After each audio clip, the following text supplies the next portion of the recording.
Hey dreamers, Bryce here from Midnight Notion, singer-songwriter, musician, and a big fan of Metallica, but I have no idea what my favorite Metallica song is. Could it be Now That We're Dead? Let's use math to find out. Cue the intro. So Ted, give it to me now! For the best Metallica song!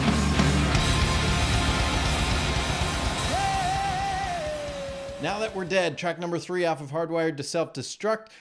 Fair warning, I am looking forward to this. I do like this song, but I'm not grading it based off of emotional response. That's an important distinction. We are analyzing the song, listening to it together, stopping at any time there's something interesting. I'll point it out, I'll talk about it, we'll gab on and on. Again, not reacting, analyzing. If you're in for the analyzing, you came to the right place. If you came to listen to the song, it's the wrong place. Go to Metallica's official channel, then you can listen to it. Anyway, we're going to listen to it, stop it a bunch, and then I'm going to grade it using the following criteria: composition, memorability, emotional response, instrumentation, and lyrics. Each category is a 0 to 4 scale with a grand total of 20 possible points. We'll find out at the end of the video if this song has what it takes to get to the top 20. And remember, emotional response is not the only category, so make sure you're grading this fairly if you're playing along. Also, hit that subscribe button. Why should you hit the subscribe button? Because the grass is green, that's why. Duh. Let's listen to the song. Here we go. We got right off the bat, we've got that switch. I talked about that switch before. I don't remember which song it was on, but there's a switch on some guitars that switches between rhythm and lead. And if you have two separate volume knobs, you can turn one of them all the way down so that when you do the switch, it sounds like it's cutting in and out. And that's what they're doing with this intro. And then we come right in. Let's start this over. I want you to notice in this intro how goofy the drums feel. And if they're feeling goofy to you, there's a reason for that. We have a guitar lick that is 2 measures long. And when they go ba-dum, bum, bum, it always sounded to me like they're going, and 1, 2, 3.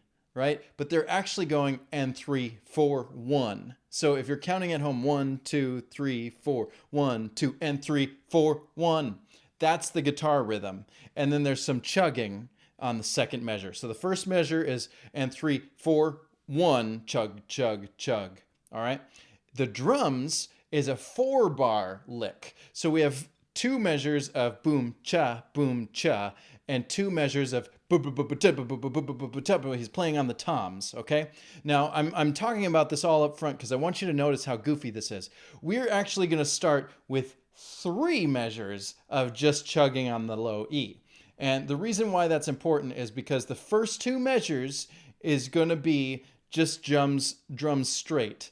And then he's going to do the toms on that 3rd measure, and he's going to continue the toms on the 4th measure, but that 4th measure is actually the 1st measure of the guitar riff, which is 2 measures long. It's confusing, but it all adds up in the end. It stays 4/4 all the way through, but they all feel like they're playing in a different time signature. It's very goofy. That's the toms.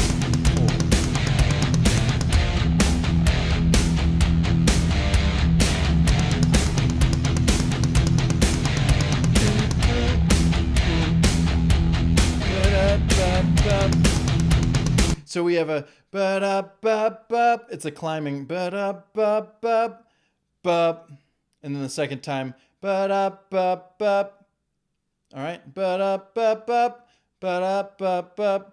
It's the pattern loops all the way through. So we are building. It seems like the same pattern is repeating over and over and over, but we're building, and then we're going to start adding in call and response bits. So ba-da-ba-ba-ba-ba-ba. There it is.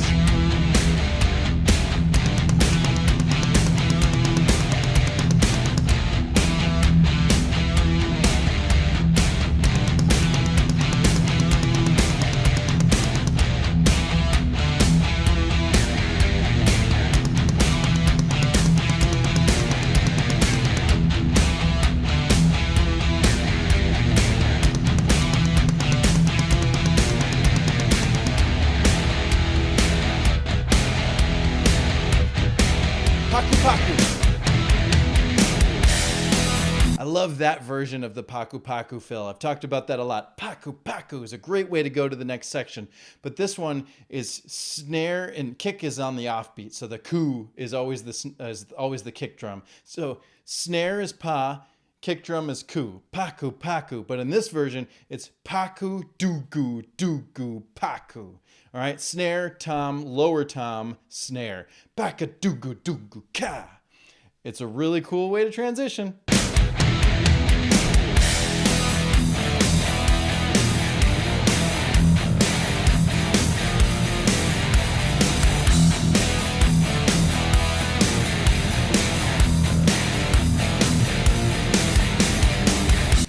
It's really cool how they're building this song up. We have a goofy intro that has a 3 at the beginning. The drums are playing in 4s. The guitars are playing in 2s. They feel like they should match up, but they're offset by 1 measure. And they gradually build, ba-da-ba-ba, ba-da-ba-ba, and then they add those da-da-da-da, and then they have the stops, ba-ba-da, ba-da-ba-da. Now we have the full riff with a straight groove on the drums. Very cool structure so far. If you haven't been paying attention to the structure, you maybe feel like this intro is really, really repetitive and you're kind of thinking maybe we should get on with it. But if you're following the structure, you could count the drums and guitars separately, and for some reason it still adds up. I don't know. It's goofy to me, but I like it.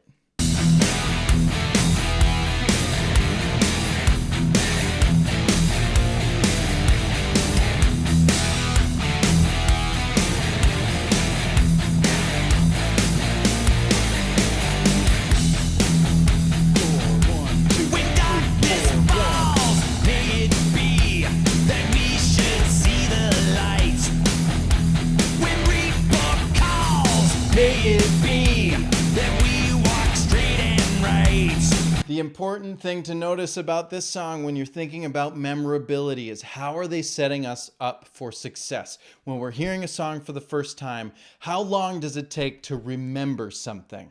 All right, and in order to do that, you've got to either make it stand out, completely unique, or you got to repeat it multiple times. Those are 2 really, really quick ways to get something to be memorable. We already have when something, may it be. Okay, we already have that in the first line. The next line, when something different, we have anaphora, the same first word, when something calls, may it be. So that may it be is going to happen all throughout so far. We've only had 2 lines, but let's see if that continues through the rest of the song. If the answer is yes, then the crowd can sing on the first listen, and that's important. I like that. When doubt returns, may it be that faith shall permeate our skies. I just have to stop right here. I don't know why, but I love his use of permeate. Permeate. Seduce, then may it be that we not deviate our cause. Was that an extra 2/4 measure? Let me go back. When we're seduced, then may it be that we not deviate our cause. All sinners. So it sounds like a 2/4 measure because they're going dun dun. It feels like a 1 2 3 pattern, but it's 3 4 1, and that just goofs with my brain. I don't know if you're feeling the same at home, but every time I hear this song, I feel like there's an extra 2 measures. There's something about this riff that feels wrong, and I love that. I love that. Go back to songs like Ride the Lightning, Ain't My Bitch, Broken, Beat, and Scarred. All those songs have something about an intro riff that feels like it's on the wrong beat, and it's so fascinating to me. I don't know how to write a song that starts on the wrong beat. I don't know how you do that. It's magical. And then we've got this beautiful, beautiful pre-chorus. A future of saints, a past beginning, the ending, return to us. Now that we're dead, my dear, we can be together. Now that I don't know for sure, but this sounds like it's the same riff from the intro. It's very simple guitar riff, but I like it a lot. Let's go back just a couple seconds. We can't be together.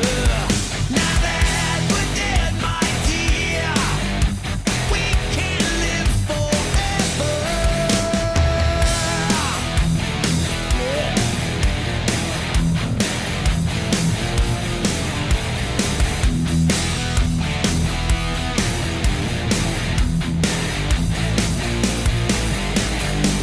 This song also has some really great bass. I can really hear Rob's ba-na-na-na-na-na-na. There's a real crunchy grit to that low E. Very well mixed. When all is pain, may it be. It's all we've ever known. When flame consumes, may it be. It warms our dying bones. So we know from the first verse that may it be is the same the first two times, and then the third time, may it be, it goes up, and then is there a change from the fourth one? I already forgot it, but so maybe it doesn't bode so well for memorability. But I mean, you can't deny it. May it be is standing out. You can remember it. You don't have to learn the rest of the words of the verse. You can let James set it up and call and response. And there's also space there. When something, pause, may it be. He's giving room for the audience. When loss has won, may it be. Oh, it's same. You are madly fighting for. When kingdom comes, may it be. We watch right So I was wrong. It's the fourth one goes up. But even still, I know that may it be is going to be the line. That's very nice. through that open door. All sinners of future, all saints appear. I also love the vocals in this song. There's a lot of harmony going on. It's very beautiful. Mwah. Beginning, the ending, return to us. Now that we're dead, my dear, we can be together. Now that we're dead, my dear, we can live forever.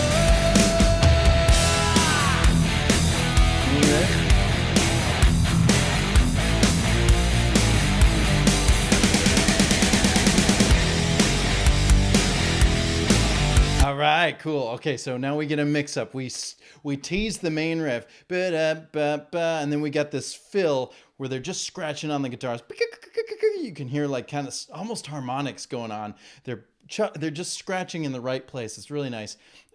We have some cool switch-ups here. We have the straight fill, ba-da-da-da-da-da-da-da, and then we have some rhythmic changes. Ba-da-da, ba-da-da. It's a really cool build-up. Let's just listen to it.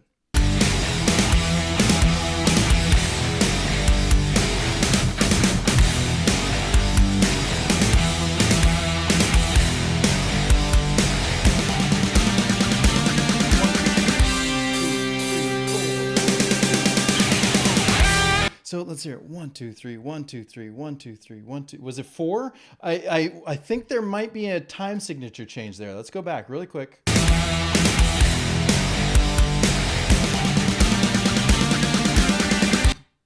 Okay, so 3, 8. What's 3 times 4 is 12. 12 divided by 4 is 3. It's just, it could be just 3 measures 4, 4. Let's see what it sounds like in 4, 4. I'm going to count it out.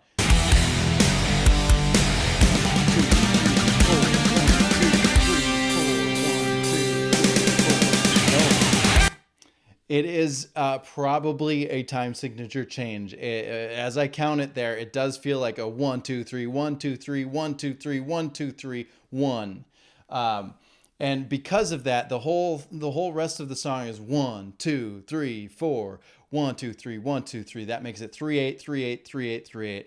You could call it 12, 8 for that build if you wanted to add it all up, or you could call it 6, 8 times 2, or you could add it up a million different ways. But in my opinion, yeah, I think it's just one real measure. But I would probably just make it 12/8 and call it a day. There's no need to write in a time signature change and then hold it for a few measures and then change it again.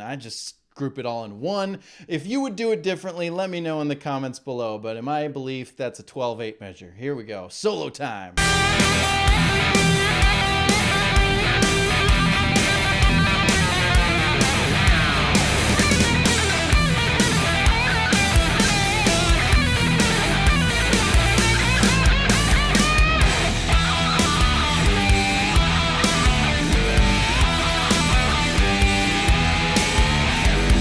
What really helps a good solo is that if they have some time to kind of riff and make some really cool musical elements come through while the guitars are playing just a main riff or something. But then when they come into this pre-chorus riff, the rhythm section is all playing the pre-chorus.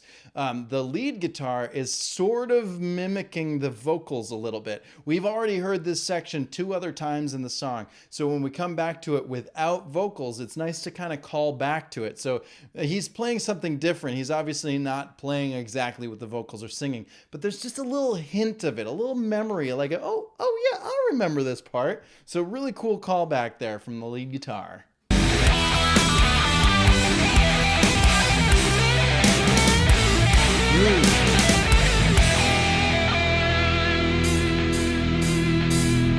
So we have a little bump, bump, bump, bump. We never heard that earlier in the song. Nice little breakdown. And now we're cooling it back down. Now we have little essence of Outlaw Torn here for the rest of this. This is, if you saw them live, the taiko drums part. They extended it live and they turned it into a big drum section. And you know what? They're not drummers.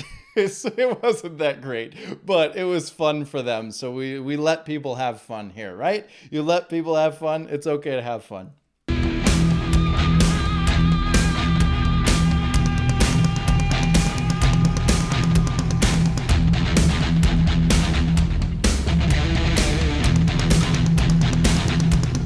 You can hear a little bit of delay when they stop playing. You can hear a little bit of way off in the distance. Just way back there.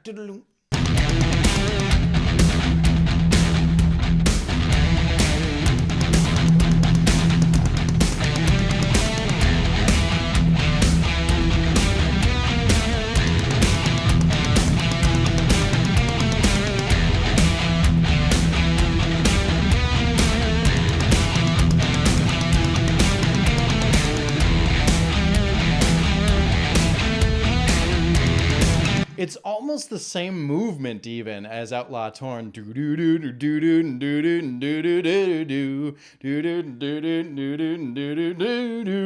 It's almost like it's very, very similar. I don't know. I dig it. I like Outlaw Torn. So naturally this little bit is a happy time for me. I believe this is James too riffing. It is panned a little to the left. So I believe this is like James solo.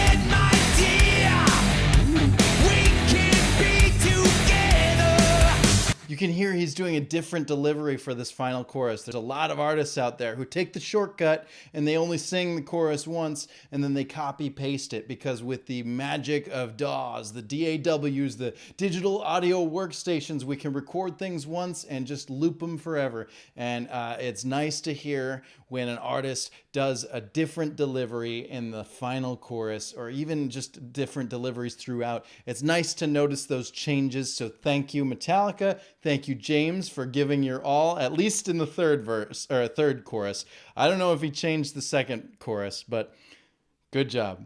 Now that we're dead, my dear, we can live forever.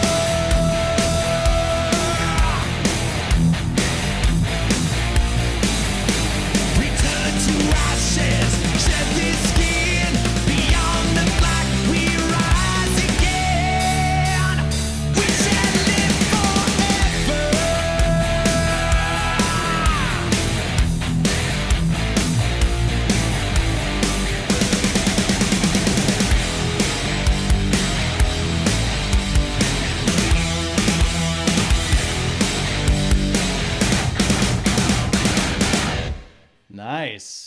Little throwback to the bridge, like right coming off of that second chorus. We kind of call back to it later.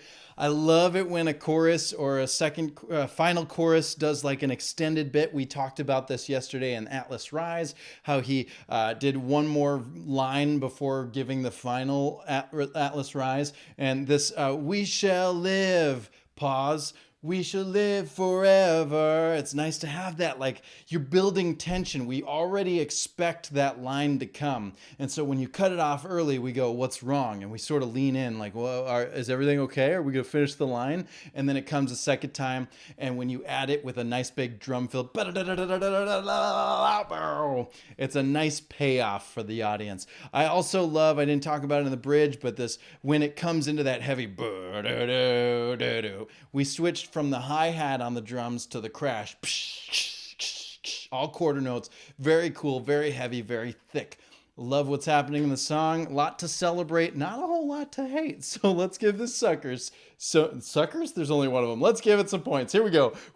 Composition. So we have a verse, a pre-chorus, chorus. Verse, pre-chorus, chorus, a solo section, and then another chorus with a little bridgy verse after that chorus into the outro. So it's pretty similar to most of their songs, but there's a little bit of a change at the end. This song is really made interesting to me in that intro where everything is shifted off just slightly and eventually turns around because 3 and 4 and 2 all add up at some point. And so it eventually comes in, but it always sort of feels like there's that extra 2/4 measure. So the rhythm and the pattern is just interesting to me. It's interesting. It feels wrong, but it's not wrong. And I don't know. I got to applaud them for that. I think that's really interesting. I also really appreciate that this song comes down and we have like a little breakdown section. Even if they didn't do the taiko drum stuff, if they just broke it down, they could do like an extended like, hey, hey, hey, clapping or pumping fists or, call and response. They could do anything with that. But compositionally, it's there, man. It's there. It got a nice tom groove, boom, boom, ga, boom, boom, ga. It's really thick and low. And then by the time the hi-hat comes in, the riff is moving a little bit more. Then we got the crash cymbal, halftime feel, boom, ba bum, bow. And then we got the cool verse, the cool chorus that's straight again. And just, I don't know, man. I like the structure of the song. Kirk gets a solo, James gets a solo. There's one little 3/8 section or 12/8 section in there. I don't know. Everything feels good. Rob is mixed in well. I can hear the bass finally. I don't know. I guess I don't have any complaints other than that maybe it's a little bit long. The intro feels like it takes a while to get started. But they've had more exquisite songs structurally, but overall it's really solid. So compositionally, it's 3. Memorability. I don't know if you can get more memorable than this song. Why? Like I said before, they're setting up the audience for success. When something, may it be. Over and over, 4 times per verse, 2 verses, they set you up. Now that we're dead, my dear, another line. Now that we're dead, my dear. They say that twice in each chorus, and there's 3 choruses. And then at the end of the chorus, we shall live forever. And even that, we can be together, or we shall be. I don't even know the words, I guess, perfectly, but we can be together sets we can live forever up perfectly. The setup, like you can already guess what the rhyme is going to be because it's a very simple word. Together forever. They kind of fit together just so well. And so I don't know, man. This song really stands out to me. There's so many parts in here that are almost, unforgettable. First time I heard this, I think maybe it took a little while to grow on me. Maybe. But I don't know. This song comes back to me on the regular. And that's a really good sign. Memorability, it's a 4. Emotional response. I gotta say, like I said in the intro, I really, really like this song. I have no complaints about it. I hear it. I start banging my head. I think I've grown to love it even more after this analysis. Like that now that I sit down and see how complicated that intro is when it's not really complicated at all. It's so goofy. But the more I listen to the song, the more I just can't find anything I don't like about it. So emotional response, it's a 4.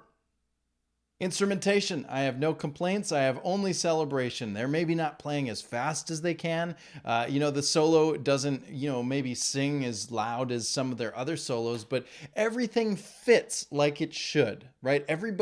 Nobody does anything that feels wrong. Nothing really stands out as like, oh, why did they do that? Everything flows together from beginning to end. I'm not bored once, and I'm not put off once. Nobody really did anything that just like goofed me up. I suppose maybe I could complain about that weird tom fill, but I don't really think it's that bad. It's unique. So instrumentation, I got no complaints. It's a 4. Lyrics, you already heard me talk about anaphora. That's when you repeat the first line, when this happens. But they also have it sort of mid-sentence, which I don't think is technically classified as anaphora when it's in the middle, may it be. But you could maybe do a hard return and have it be, so it's like A, B, C, D, B, E. And like there's always that B. That may it be is always repeating. And that's a cool structure. And then you also have something similar in the chorus. There's lots of repetition, but I really like what they're talking about here too. I think it sounds to me like it's a person that's kind of wishing maybe their partner has died or their loved one, their friend, their family, coworker, whoever it is. They're looking up and thinking maybe there's an afterlife that I can see this person again. I really miss this person. When all is lost, or when lost has won, may it be, and then we're gonna be together. That's kind of the concept. Now that we're both dead, we can see each other again. Maybe walk through that open door. There's a lot of imagery of faith and the pearly gates. He doesn't say pearly gates, but the open door into the afterlife. Wherever the afterlife leads for you, this person is hoping that both of them are going to be in the same place. And I think that that's really special. And I don't think that, we've had some talk on here about misogyny and using words wrong. I don't think that my dear classifies as only referring to a female person. You can say my dear to virtually anybody and mean it. It's a term of endearment. It doesn't feel feminine. So well done. They've got a song that fits. Anybody can sing this about anybody. How cool is that? I guess the only way you wouldn't be able to really if you're not really feeling religious stuff, we won't get into that here, but maybe you might be put off by the religious symbolism. Who knows? But ultimately, I feel like this song could be sang by anyone to anyone, and that round of applause. Good job. Lyrically, I like what we're seeing here. It's a 4. And so, Now That We're Dead gets a grand total of 19 points. You know it's enough. Let's check the board. 10th place out of 105. It is tied with Creeping Death and Fuel. I can hear the internet now. What? How could you put that song so high on your list? Listen again, man. All of the stuff I'm looking for in the song, it's got it. Memorability, they're playing well, the composition is solid. I like the song, and I like what I like. You got to be kind to one another. You may not like the same song, but that's okay. Be kind to each other. Be kind to me. This is my opinion, man, and that's what it looks like. One is still at the top, and on the chopping block is King, Nothing, and Through the Never, tied in 20th place. Now it's your turn. In the comments below, add up the score. Tell me what score you would get for this song, because I really want to know. Don't just do emotional response. Do the whole thing. Add it up. Give me your score in the comments below. Also, we're on the last record. I need to know what you want me to do after Metallica. We still got a few more videos to do after I get through this series, because I got to break some ties and I got to do some awards at the end. But when I'm done with Metallica, you got to tell me what to do next. I would really prefer to do something that's completely opposite, right? Completely outside of metal. I saw a lot of Pantera recently, but give me something brand spanking new, different. Well, maybe not new as in content, but new as in not metal. Something, think outside of the box. We want to discover some new music here. And hey, check out some new music of my own. Midnight Notion has music all over the interwebs. I would appreciate the streams on Spotify or the iTunes purchases. And of course, smash that subscribe button, because tomorrow we're going to be like a moth into flame. But we're all going to survive, hopefully. I'll see you then. Don't forget, you're awesome. Thanks for watching.